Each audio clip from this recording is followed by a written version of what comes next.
राधे राधे। आशा करती हूँ कि आप सभी लोग खुश होंगे, स्वस्थ होंगे, मस्त होंगे।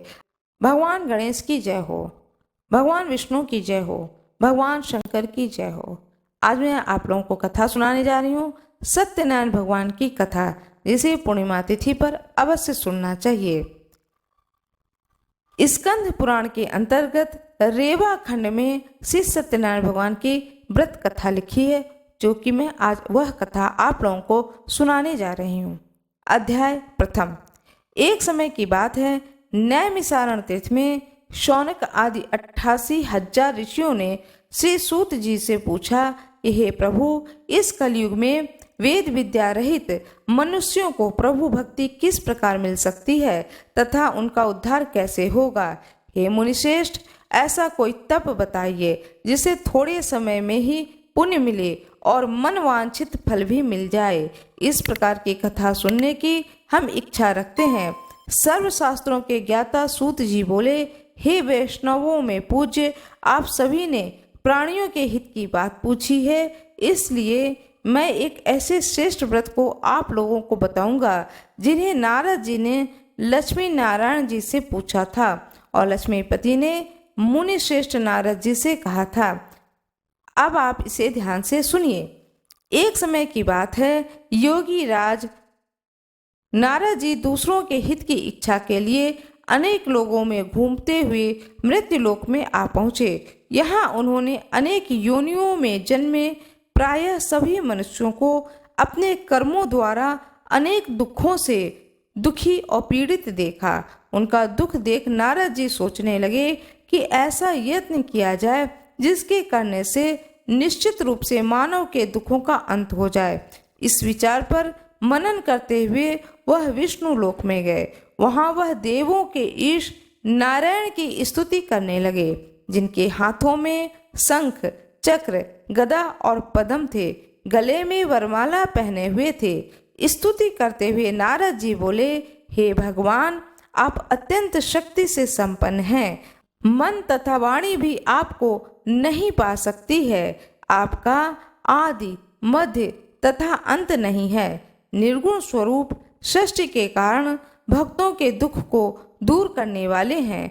आपको मेरा नमस्कार है। नारद जी की स्तुति सुन विष्णु भगवान बोले, हे मुनिश्रेष्ठ, आपके मन में क्या बात है? आप किस काम के लिए पधारे हैं, उसे निसंकोच कहो। इस पर नारद मुनि बोले कि मृत्यु लोक में अनेक योनियों में जन्मे मनुष्य अपने कर्मों के द्वारा अनेक दुखों से दुखी हो रहे हैं। हे नाथ, आप मुझ पर दया रखते हैं तो बताइए कि वो मनुष्य थोड़े प्रयास से ही अपने दुखों से कैसे छुटकारा पा सकते हैं। श्री हरि बोले, हे नारद, मनुष्यों की भलाई के लिए तुमने बहुत अच्छी बात पूछी है, जिसके करने से मनुष्य मोह से छूट जाता है। वह बात मैं कहता हूँ, उसे सुनो। स्वर्ग लोक व मृत्यु लोक दोनों में एक दुर्लभ उत्तम व्रत है जो पुण्य देने वाला है।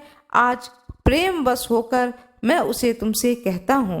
श्री सत्यनारायण भगवान का यह व्रत अच्छी तरह विधान पूर्वक करके मनुष्य तुरंत यहाँ सुख भोग कर मरने पर मोक्ष पाता है। श्री हरि के वचन सुन नारद जी बोले, उस व्रत का फल क्या है, उसका विधान क्या है, यह व्रत किसने किया था, इस व्रत को किस दिन करना चाहिए, सभी कुछ विस्तार से बताएं।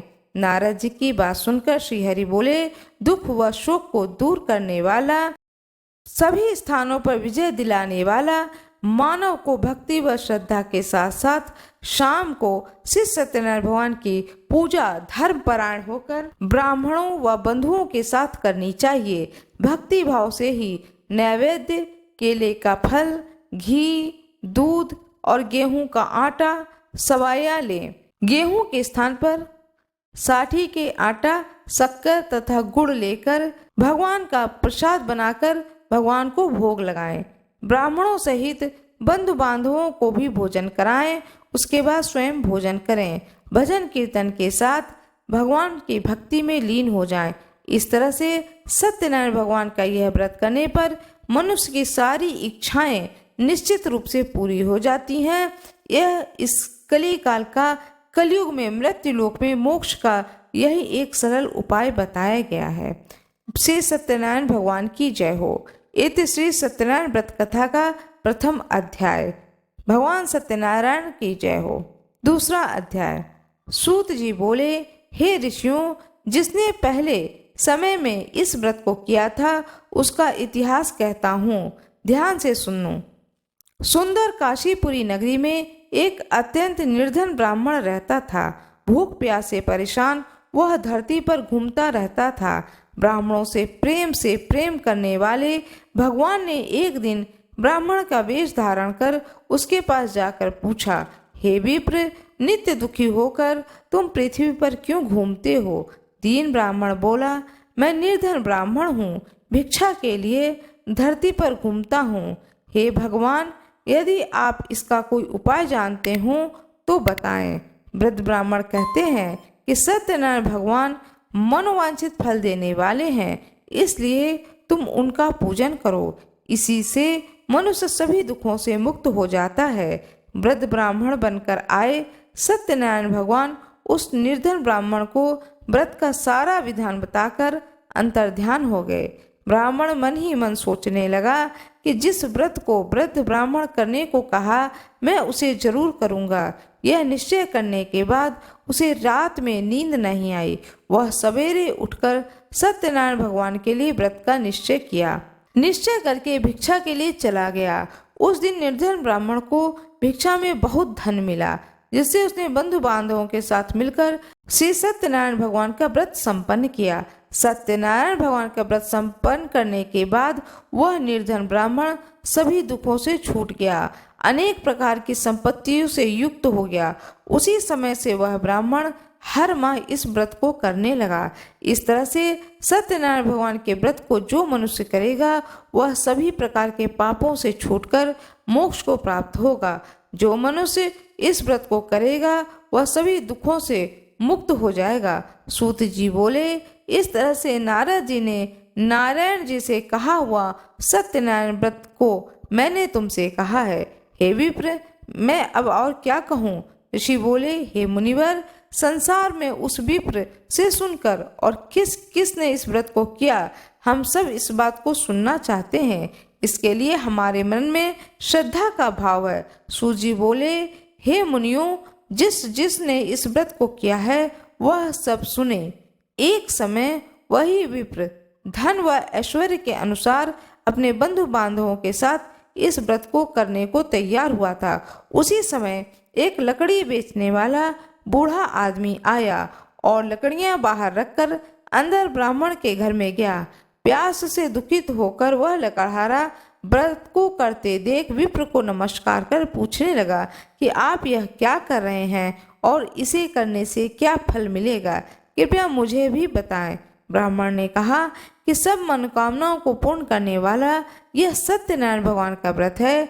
इनकी कृपा से ही मेरे घर में धन धान्य की वृद्धि हुई है। विप्र से सत्यनारायण व्रत के बारे में जानकर लकड़हारा बहुत प्रसन्न हुआ। चरणामृत लेकर वह प्रसाद खाने के बाद वह अपने घर को गया। लकड़हारे ने अपने मन में संकल्प किया कि आज लकड़ी बेचने से जो धन मिलेगा उसी से सत्यनारायण भगवान का पूजा करूंगा, व्रत करूंगा। मन में इस विचार को लेकर के वह आदमी सिर पर लकड़ियां रखकर नगर में बेचने गया। जहां धनी लोग ज्यादा रहते थे उस नगर में उसने अपनी लकड़ियों का दाम पहले से 4 गुना अधिक मिला। वह बूढ़ा लकड़हारा प्रसन्नता के साथ दाम लेकर केले, शक्कर, घी, दूध, दही, गेहूं का आटा लेकर सत्यनारायण भगवान के व्रत की अन्य सामग्रियां लेकर अपने घर गया। वहां उसने अपने बंधु बांधवों को बुलाकर विधि विधान से सत्यनारायण भगवान की पूजन किया, व्रत किया और कथा को सुना। इस व्रत के प्रभाव से वह बूढ़ा लकड़हारा धन, पुत्र आदि से युक्त होकर संसार के समस्त सुख को भोगकर अंतकाल में वैकुंठ धाम चला गया। इति श्री सत्यनारायण व्रत कथा का द्वितीय अध्याय संपूर्ण। श्री सत्यनारायण भगवान की जय हो। तीसरा अध्याय। सूत जी बोले, हे मुनि श्रेष्ठ, अब आगे की कथा कहता हूँ। पहले समय में उल्का मुख नाम का एक बुद्धिमान राजा था। वह सत्यवक्ता और जितेंद्रिय था। प्रतिदिन देव स्थानों पर जाता और निर्धनों को धन देकर उनके कष्ट दूर करता था। उसकी पत्नी कमल के समान मुख वाली तथा सती साध्वी थी। भद्रशिला नदी के तट पर उन दोनों ने श्री सत्यनारायण भगवान का व्रत किया। उसी समय साधु नाम का एक वैश्य आया। उसके पास व्यापार करने के लिए बहुत सा धन भी था। राजा को व्रत करके देखकर वह विनय के साथ पूछने लगा, हे राजन, भक्ति भाव से पूर्ण होकर आप यह क्या कर रहे हैं? मैं सुनने की इच्छा रखता हूँ, तो आप मुझे बताएं। राजा बोला, हे साधु, अपने बंधु बांधवों के साथ पुत्र आदि की प्राप्ति के लिए महाशक्तिमान श्री सत्यनारायण भगवान का व्रत व पूजन कर रहा हूँ। राजा के वचन को सुनकर साधु आदर से बोला, हे राजन, मुझे इस व्रत का सारा विधान कहिए। आपके कथन अनुसार मैं भी इस व्रत को करूँगा। मेरी भी संतान नहीं है। इस व्रत को करने से निश्चित रूप से मुझे संतान की प्राप्ति होगी। राजा से व्रत का सारा विधान सुनकर व्यापार से निवृत्त हो वह अपने घर गया। साधु वैश्य ने अपनी पत्नी को संतान देने वाले इस व्रत का वर्णन सुनाया और कहा कि जब मेरी संतान होगी तो मैं इस व्रत को करूंगा। साधु ने इस तरह के वचन अपनी पत्नी लीलावती से कहे। एक दिन लीलावती पति के साथ आनंदित हो सांसारिक धर्म में प्रवृत्त हो सत्यनारायण भगवान की कृपा से गर्भवती हो गई। 10वें महीने में उसके गर्भ से एक सुंदर कन्या ने जन्म दिया। वह दिनों दिन बढ़ने लगी, जैसे कि शुक्ल पक्ष का चंद्रमा बढ़ता है। माता पिता ने अपनी कन्या का नाम कलावती रखा। एक दिन लीलावती ने मीठे शब्दों में अपने पति को याद दिलाया कि आपने सत्यनारायण भगवान के जिस व्रत को करने का संकल्प किया था उसे करने का समय आ गया। आप इस व्रत को करिए। साधु बोला कि हे प्रिय, इस व्रत को मैं उसके विवाह पर करूंगा। इस प्रकार अपनी पत्नी को आश्वासन देकर वह नगर को चला गया। कलावती पिता के घर में दिन प्रतिदिन बड़ी हो रही थी। साधु ने एक बार नगर में अपनी कन्या को सखियों के साथ देखा तो तुरंत ही दूत को बुलाया और कहा कि मेरी कन्या के योग्य वर देखकर आओ। साधु की बात सुनकर दूत कंचन नगर में पहुंचा और वहां देखभाल कर लड़की के सुयोग्य वाणिक पुत्र को ले आया। सुयोग्य लड़के को देखकर साधु ने बंधु बांधवों को बुलाकर अपनी पुत्री का विवाह कर दिया। लेकिन दुर्भाग्य की बात यह है कि साधु ने अभी भी श्री सत्यनारायण भगवान का व्रत नहीं किया। इस पर श्री सत्यनारायण भगवान क्रोधित हो गए और श्राप दिया कि साधु को अत्यधिक दुख मिले। अपने कार्य में कुशल साधु बनिया जमाई को लेकर समुद्र के पास स्थित होकर रत्नासारपुर में नगर में गया। वहां जाकर दामाद ससुर दोनों मिलकर चंद्रकेतु राजा के नगर में व्यापार करने लगे। एक दिन भगवान सत्यनारायण की माया से एक चोर राजा का धन चुराकर भाग रहा था। उसने राजा के सिपाहियों को अपना पीछा करते देख चुराया हुआ धन वहां रख दिया जहां साधु अपनी जमाई के साथ ठहरा हुआ था। राजा के सिपाहियों ने साधु वैश्य के पास राजा का धन पड़ा देखा तो वह ससुर और जमाई दोनों को बांधकर प्रसन्नता से राजा के पास ले गए और कहा कि उन दोनों चोर हम पकड़ लाए हैं। अब आप आगे की कार्रवाई की आज्ञा दें। राजा की आज्ञा से दोनों को कठिन कारावास में डाल दिया गया। उनका सारा धन भी उनसे छीन लिया गया। सत्यनारायण भगवान के श्राप से साधु की पत्नी भी बहुत दुखी हुई।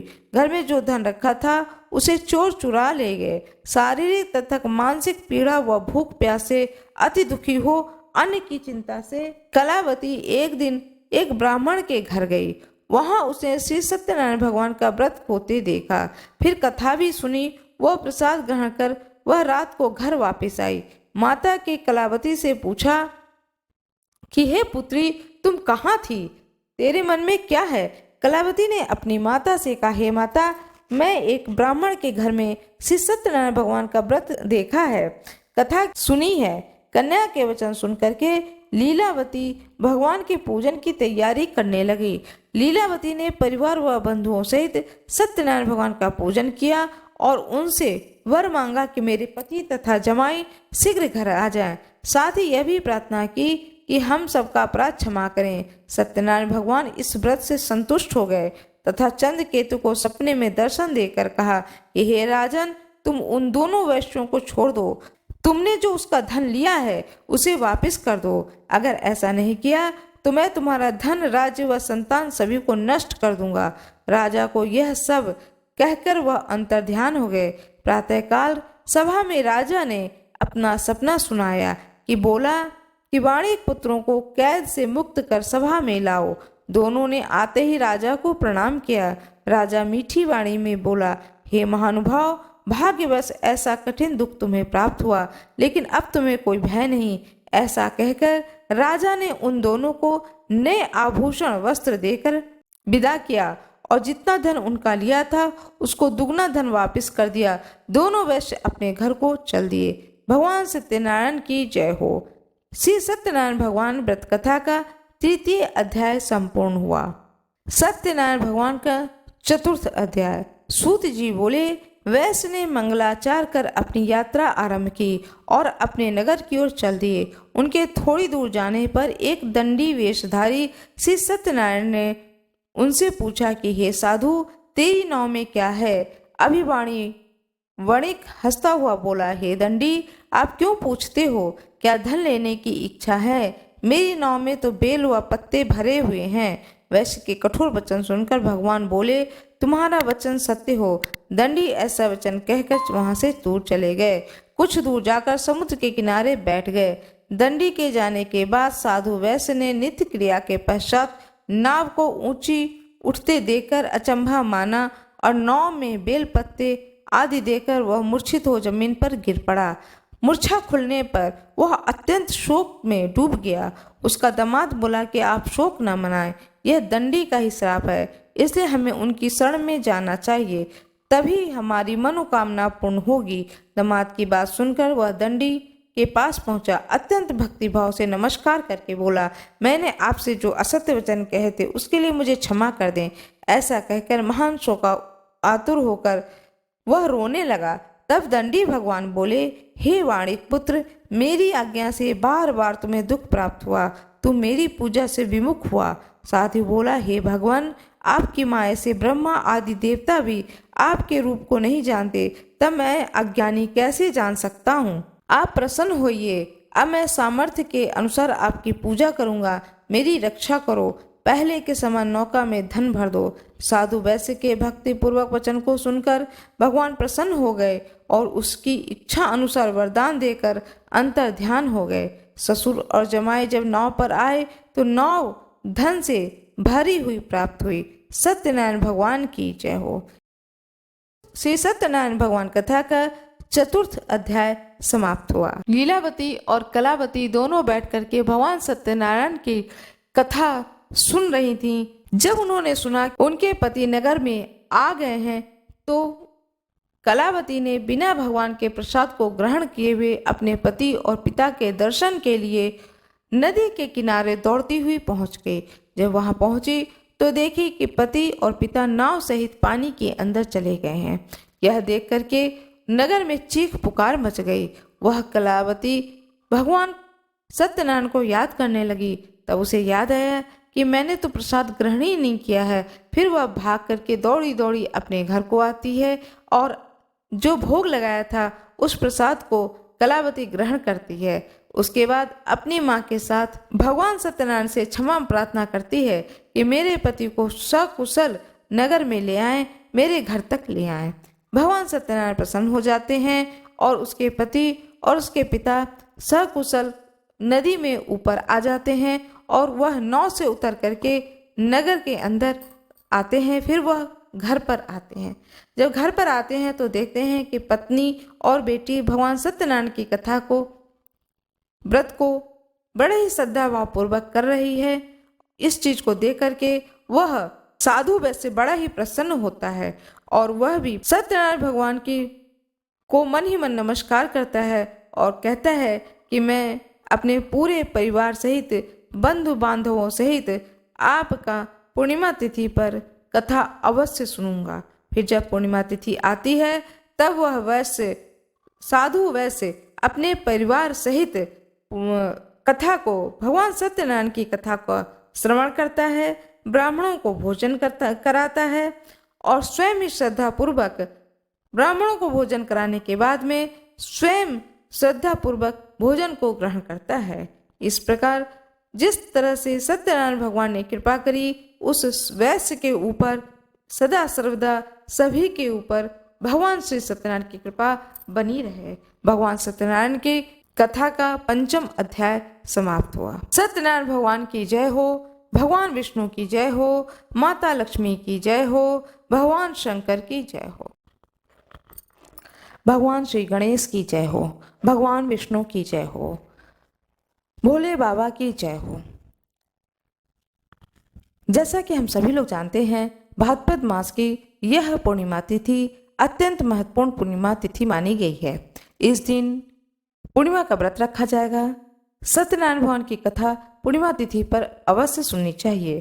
कहा जाता है कि पूर्णिमा तिथि पर जो कोई पूर्णिमा का व्रत करता है, पूर्णिमा का कथा सुनता है, साथ में भगवान सत्यनारायण भगवान की कथा को सुनता है, वह अश्वमेघ यज्ञ के बराबर पुण्य की फल की प्राप्ति को करता है।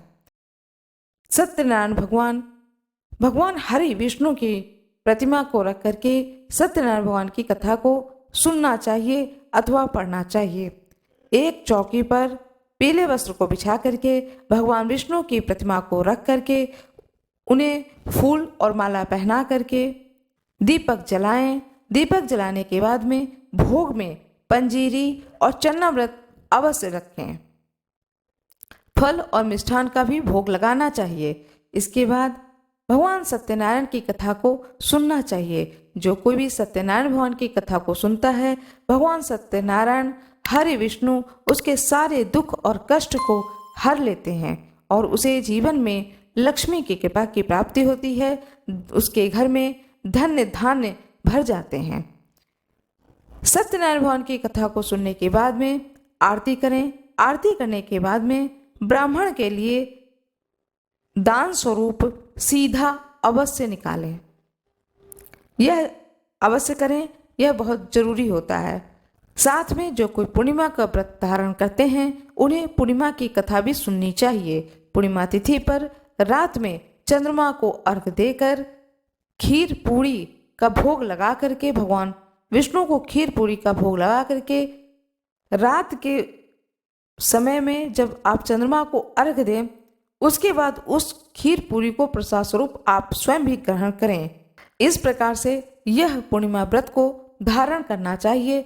उस दिन सत्यनारायण भगवान की कथा को सुननी चाहिए, साथ में पूर्णिमा व्रत कथा को भी अवश्य सुने। भाद्रपद पूर्णिमा कथा। हाथ में पुष्प और अक्षत अवश्य ले लें।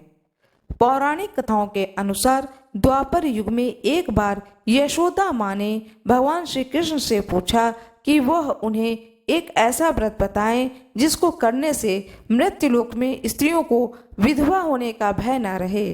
भगवान श्री कृष्ण ने यशोदा माँ को बताया कि स्त्रियों को 32 पूर्णिमा का व्रत करना चाहिए। यह व्रत अचल सौभाग्य देने वाला और भगवान शिव के प्रति मनुष्यों की भक्ति को बढ़ाने वाला है। यशोदा माँ ने श्री कृष्ण से पूछा कि क्या इस व्रत को मृत्युलोक में किसी ने किया था। इस पर भगवान ने बताया कि कार्तिका नाम की नगरी थी, वहाँ चंद्रहास नामक एक राजा राज करता है। उसी नगरी में धनेश्वर नाम के ब्राह्मण की पत्नी रूपवती थी। दोनों एक दूसरे से बेहद प्यार करते थे और उस नगरी में बहुत प्रेम से रहते थे। घर में किसी भी चीज की कमी नहीं थी, लेकिन संतान न होने के कारण वह अक्सर दुखी रहा करते थे। एक दिन एक योगी उस नगरी में आया। वह नगर के सभी घरों से भिक्षा लेता था, लेकिन रूपवती के घर से भिक्षा नहीं लेता था। एक दिन दुखी होकर धनेश्वरी योगी से भिक्षा न लेने की वजह पूछता है।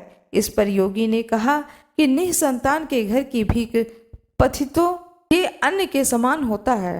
इस पर उस योगी ने कहा कि निसंतान के घर की भिक्षा नहीं लेनी चाहिए और जो इस भिक्षा का अन्न ग्रहण करता है वह भी पतित हो जाता है।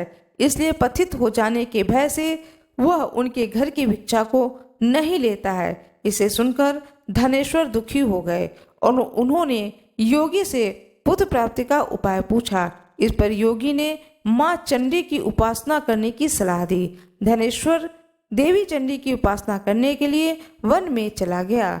माँ चंडी ने धनेश्वर की भक्ति से प्रसन्न होकर 16वें दिन दर्शन दिया। माँ चंडी ने कहा कि तुम्हारा पुत्र होगा, लेकिन वह केवल 16 वर्षों तक ही जीवित रहेगा। यदि वह स्त्री और पुरुष 32 पूर्णिमा का व्रत करेंगे तो वह दीर्घायु हो जाएगा।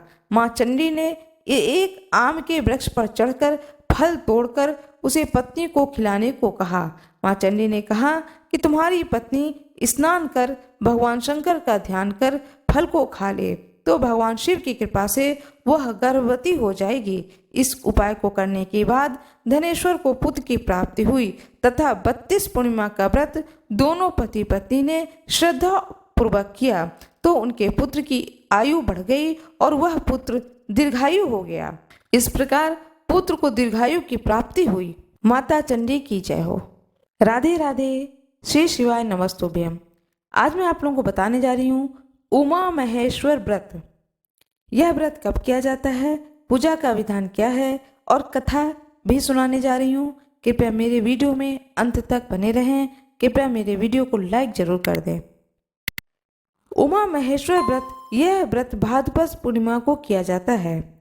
पूजा का विधि विधान यह है कि इस दिन भगवान शंकर और माता पार्वती की पूजा करनी चाहिए। प्रातः शुद्ध होकर के भगवान शंकर की मूर्ति को स्नान करा के बेलपत्र फूल आदि से पूजन कर प्रार्थना करें तथा रात्रि को मंदिर में जागरण करें। इस प्रकार यह व्रत 15 वर्ष तक करना चाहिए। अंत में पूजन के बाद यथाशक्ति ब्राह्मण भोजन दक्षिणा देकर व्रत समापन करें। इसके करने से अत्यधिक धन की प्राप्ति होती है। कथा सुनाने जा रही हूँ। अपने हाथ में चावल और पुष्प ले लें। एक बार भगवान विष्णु को दुर्वासा ऋषि ने भगवान शिव की माला दी। भगवान विष्णु ने उस माला को गरुड़ को पहना दी। इससे दुर्वासा ऋषि क्रोधित हो गए और क्रोधित होकर के भगवान विष्णु से बोले कि तुमने भगवान शंकर का अपमान किया है। तुम्हारे पास से लक्ष्मी चली जाएंगी और क्षीर सागर से भी हाथ धो लोगे, तब शेष नाग भी सहायता नहीं करेंगे। यह सुनकर के भगवान विष्णु परेशान हो गए और उन्होंने दुर्वासा ऋषि को प्रणाम करके पूछा कि यह जो आपने मुझे श्राप दिया है, इससे मुक्त होने का क्या उपाय है। भगवान विष्णु ने जब दुर्वासा ऋषि से प्रार्थना करी, उनकी स्तुति करी, तब भगवान विष्णु के इस प्रार्थना और स्तुति से दुर्वासा ऋषि प्रसन्न हो गए और प्रसन्न होकर के ऋषि ने बताया भगवान विष्णु से कि आप उमा महेश्वर का व्रत करो, तभी सभी वस्तुएं आपको वापस मिल सकती हैं। दुर्वासा ऋषि के बताए अनुसार भगवान विष्णु ने उमा महेश्वर का व्रत किया और सभी वस्तुएं वापस मिल गईं और माता लक्ष्मी भी उन्हें वापस मिल गईं। तब व्रत के प्रभाव से लक्ष्मी आदि समस्त स्थापित वस्तुएं भगवान विष्णु को पुनः मिल गईं। इसलिए उमा महेश्वर व्रत किया जाता है, जिसके प्रभाव से इस पृथ्वी लोक के समस्त सुख संपत्ति की प्राप्ति होती है। जब भगवान विष्णु ने यह व्रत को धारण किया, इस व्रत को भगवान विष्णु ने जब धारण किया, तो इस व्रत को पृथ्वी लोक के समस्त प्राणियों को धारण करना चाहिए। भगवान विष्णु की जय हो, माता लक्ष्मी की जय हो, दुर्वासा ऋषि की जय हो। मेरा यह वीडियो कैसा लगा कृपया कमेंट बॉक्स में जरूर बताएं। वीडियो को लाइक करना न भूलें। चैनल को सब्सक्राइब जरूर कर दें। धन्यवाद।